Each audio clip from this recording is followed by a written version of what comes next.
gentlemen, so I hope you guys make a whole shitload of noise. Give it up for Josh Lebeck. Ow, ow!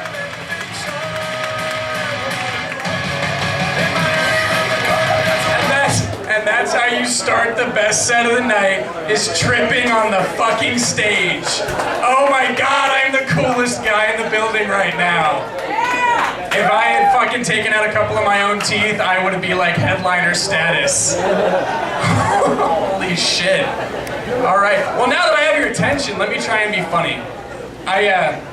I work near the strip too, Kevin, so I have a lot of really easy material from the people watching, because it's like the best thing you can do to get past your job.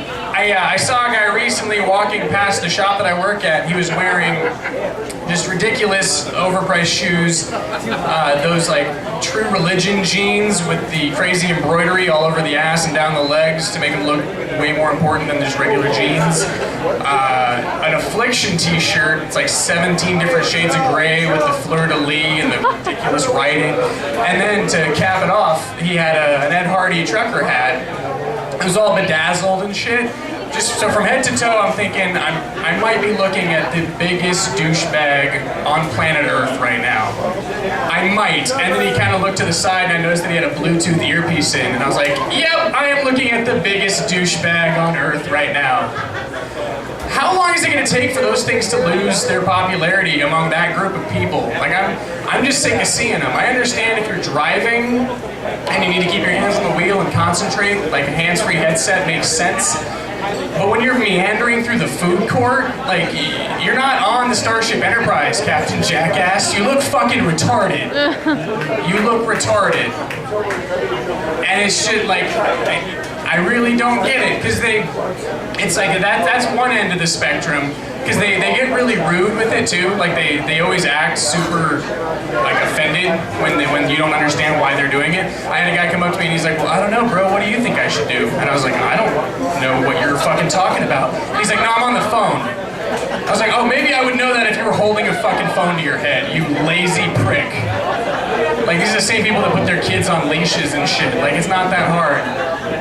But there's that end of the spectrum, and then there's like the push-to-talk fucking chirp phones that people still use. I don't get that either. I used to work at a video store, and there's a guy that would come in using them all the time. And he'd just be like, well, they've got V for Vendetta, and Wedding Crashers, and Zathura. Which one's Zathura? I think that's the one with like, I'm like, I don't even want to hear your half of the conversation. I sure as shit don't want to hear hers. Seriously? Like, hey, you remember when we were 10 years old and using walkie-talkies as toys was acceptable behavior? Over. No, you're a fucking adult. That's why people don't use speakerphone in public. It's 10 digits and send. Just make an actual phone call. It's not that hard. I have no segue for my next bit, but I just want to say that I'm not a big fan of kids. Woo! I don't hate kids in general. I just hate your kids, probably. I really can't stand it. I had a recent flare-up on Facebook recently where I said Happy Mother's Day to every woman I went to high school with, apparently. And I got a couple of replies that were like, well, gee, thanks, Josh. And I'm like, don't be offended. You should be happy. It's not my fault you fucking ruined your life 25% of the way into it by squeezing out a little whiny shit machine. But you should be thrilled because you're married and you have kids and you're only 24. Good job.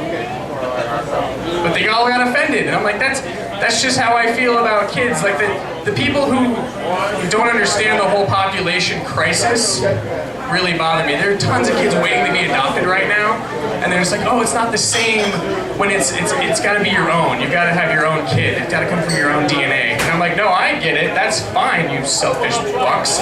Just try to explain that to an orphan. And be like, oh no, I get it. You've been in and out of homes, and you're 10 years old. You don't know who your real parents are, and you would really appreciate a warm meal and your own bed, the same bed every night.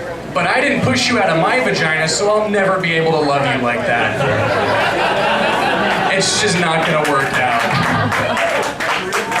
I'm like, just fucking adopt. Like, oh, it's not the same. I'm like, you're right, it's better, because you still look the same after you're done having the kid.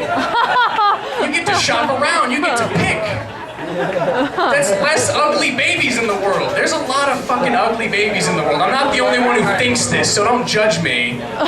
You get to pick your kid when you adopt. And instead of 9 months of mood swings and nausea and pissing every 10 minutes and just the weight gain and the ravaging on your body, it's just 9 months of paperwork. Anyone can do that. That's not that bad. Brad Pitt and Angelina had one baby of their own DNA, and it's gonna be hot, we all know that. But they also shopped around for like 4 other hot ones too, like they know what's up.